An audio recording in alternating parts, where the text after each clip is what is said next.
All right, so we're finally here. The Acolyte is ended, and I can really comment on the show as a whole. I'm not going to drag this out and make you wait to the end for my rating, but my rating of The Acolyte is a 2.7 out of 10. And now I'm going to go into some of those reasons why. So, the main reason being it's just terrible writing. The characters were wishy-washy. There wasn't really a through line.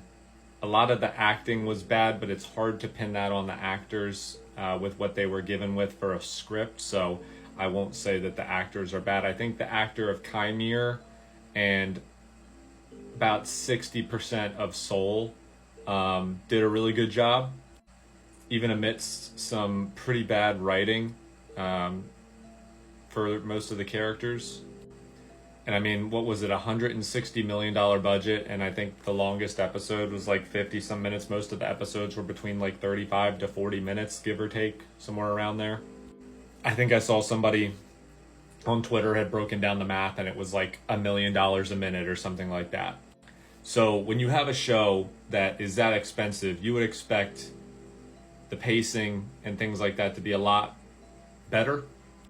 You would expect a lot less filler content. I mean, for God's sakes, for I think it was episode 7, it was basically a repeat of episode 3, just from a different point of view, which they could have just said that and we would have understood. We didn't have to make a whole episode about that. It just felt so wasteful.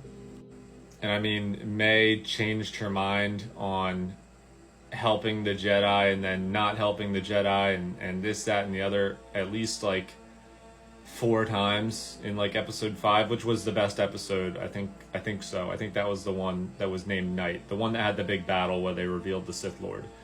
I gave that episode like a 7 out of 10, and it was mainly because the episode was pretty much all action. And that's one thing that this show got right, that I'll give it credit for, is the fight scenes and the action scenes were done really well. Some of the best lightsaber fighting in Star Wars that we've ever seen, in my opinion. I know some people will see that as blasphemous, but I try to be as unbiased as possible.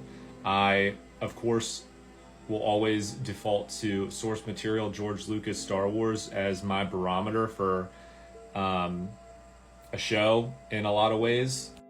Because at the end of the day, this is Star Wars, right? It has to respect source material and canon and what George created in the original essence of that. And if it doesn't, then it's not really Star Wars, is it?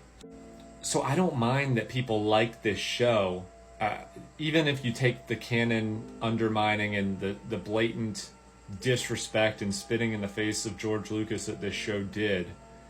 I don't mind if people like it, as long as they admit that it's undermining, disrespecting, and not following canon or source material.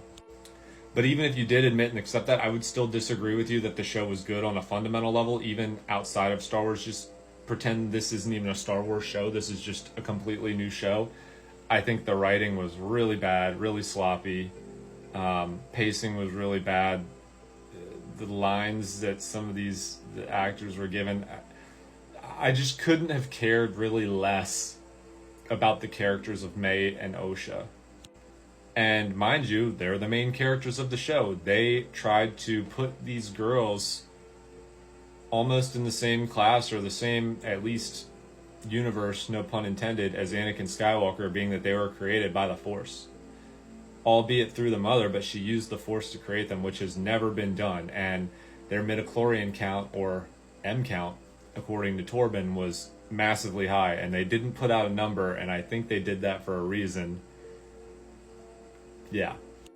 But I found myself more so interested in what they were going to introduce in the show and how it could potentially wreck canon. I was more eager, not in a good way, but like wanting to see what they did, to see that more so than I was like excited. And I was like, oh, this is an incredible story. I mean, how many times do we have to focus on the hubris of the Jedi, right? Like, how many times are we going to be beaten over the head with the fact that the Jedi have made mistakes and they're not always good in every situation? Like, I feel like that's just been beaten into the ground. It's old. It's not new. It's not innovative. It's not unique. There's not that story. I feel like has just been sucked dry, so to speak. And that's a big part of what this show is about. I mean, I think in some of the interviews, Leslie Headland said that, like, you really see that good and evil are subjective, and the Jedi aren't always good and the Sith aren't always evil, so to speak. And like, that's already been done. It's already been talked about, like, ad nauseum, really. I mean, that was the whole how they ruined Luke Skywalker. I mean, George, and it's not canon because George did it with Order 66, right? But like, that was at that time. Like, before that, the Jedi were pretty noble. Like, they were pretty good for the most part until that point in time. That was the crescendo. That was the realization of the Bainite lineage of the Order of Two and the tide shifting in the Force, and the result of Plagueis and Palpatine preying on and manipulating the Force to turn the tides. That was a culmination of so many things. And in the sequels, we just repeated that again for some reason. And then now we're back at it again in a time period where it really wasn't the case yet. I mean, I guess you could make the argument that this is like the cracks of that, and sure, I'll take that, I'll accept that, but that still doesn't make the way that they went about it good. And it still doesn't make it exhausting, because it's just been beat to death. I think they could have gone about it in a better way. And this show had so much potential and promise. Like, the premise of this show, like seeing the early roots of Plagueis and Tenebris and kind of that generation before the Sith come to power and how they're doing it and all this stuff. I wish they would have told it from the perspective of the Sith.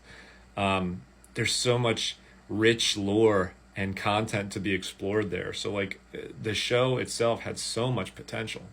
But I think a lot of the people at Lucasfilm now want to do away with George Lucas Star Wars. They want to do away with the legacy characters because they want new characters that they can carry in and monetize into the future.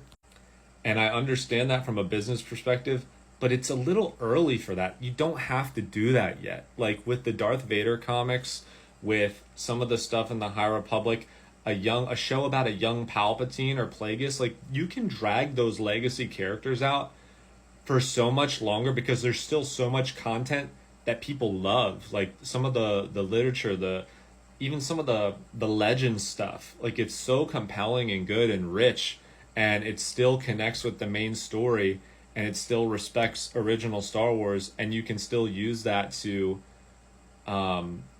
carry these characters a little bit longer. But I don't think they're interested in doing that, and I won't get into like conspiracy stuff about why. But I'd say maybe one of the business reasons for that is, like, people already have action figures or things like that of Anakin, Sidious, all that stuff. So maybe they want to create new product lines too, and it has to do with like merch and toys and stuff.